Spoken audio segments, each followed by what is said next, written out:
दो हों, है एक ही। लेकिन एक होता है कॉन्शियस माइंड, एक होता है सबकॉन्शियस माइंड। कॉन्शियस माइंड आप ऐसे मान सकते हैं जैसे कि मैंने चीज़ों को देखा।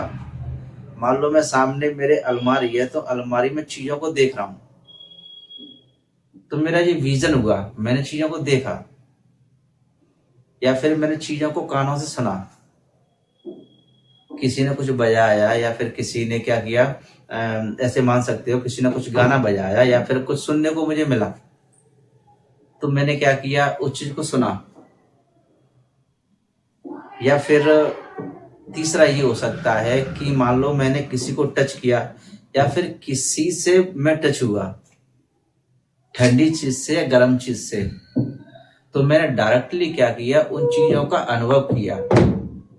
अगर मैं किसी तर्क कर रहा हूं, मान लो मैं किसी सवाल पूछ रहा हूं या फिर मैं किसी को देख रहा हूं, तो आप ये कह सकते हैं कि एक विजन हुआ, एक सुनने का हुआ, एक होता है आपका स्किन का, मतलब आपने किसी को टच किया या फिर कोई चीज आपसे टच हुई, तो ये क्या हुआ, ये होता है आपका कॉन्शियस के अंतर्गत आता है, चेतन के अंतर्गत। उसमें क्या होता है कि चीजें आप डायरेक्टली क्या कर रहे हैं, आप उन्हें सुन रहे हैं, देख रहे हैं या फिर टच कर रहे हैं। चीजों को आपने देखा, सुना, या आपने किसी तर्क वितर्क कुछ भी किया, लेकिन आप डायरेक्टली क्या कर रहे हैं, आप डायरेक्टली चीजों को देख रहे हैं, सुन रहे हैं। इसी के अंतर्गत ये भी आता है कि मान लो मैंने अभी मान लो मैं बैठा हूं और बैठे बैठे मैं कुछ सोच रहा हूं, बैठे बैठे मैं सोच रहा हूं, ठीक है।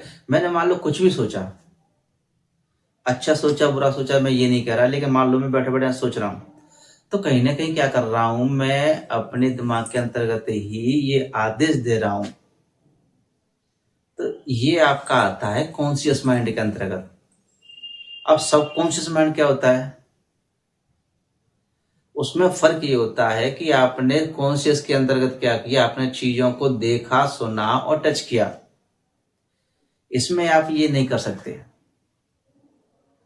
इसमें आप एक तरीके से कहें कि इमोशनली, भावनात्मक रूप से ये काम करता है।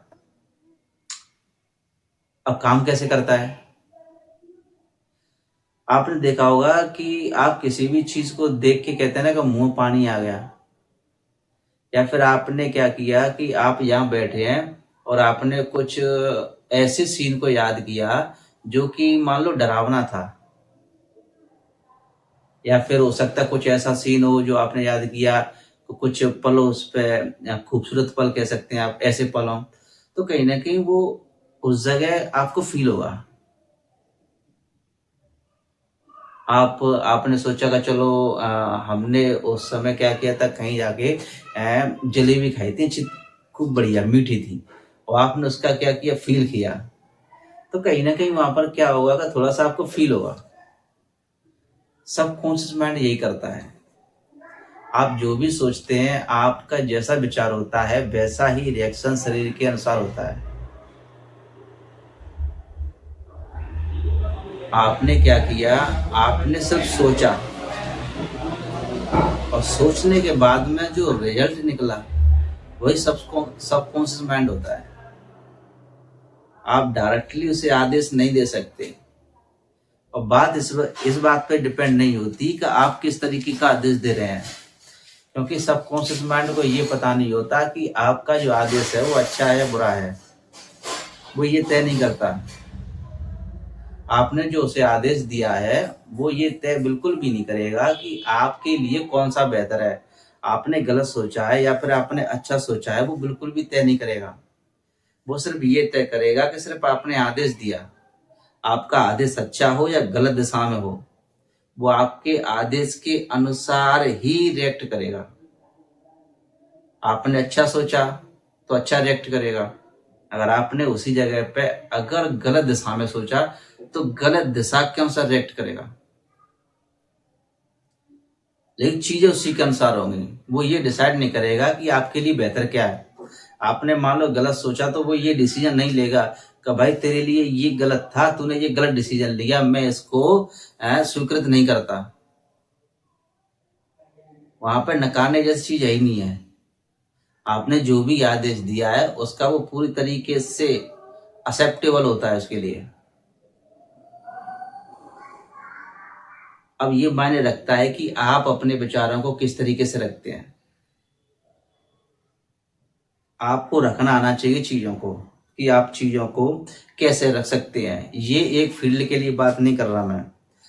आप चाहे पेरेंट्स हों, आप स्टूडेंट हों, या फिर आप कहते हैं यूथ हों, या आप बिजनेस में हों, किसी भी काम के लिए, सबके लिए ये काम करता है, किसी एक फील्ड के लिए नहीं होता। मैं इसमें आगे काफी वीडियो बनाऊंगा इस टॉपिक पे। ये काफी लंबा टॉपिक चलेगा ये वाला, सबकॉन्शियस माइंड का, क्योंकि कॉन्शियस माइंड एक तरीके से आप कह सकते हैं कि टचेबल है। मतलब एक तरह से आप डायरेक्टली चीजों को देख सकते हैं कॉन्शियस माइंड में। सबकॉन्शियस माइंड में आप कह सकते हैं कि भावनात्मक रूप से, इमोशनली,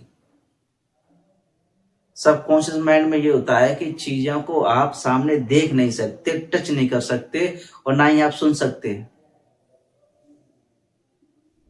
अंतर ये होता है दोनों में।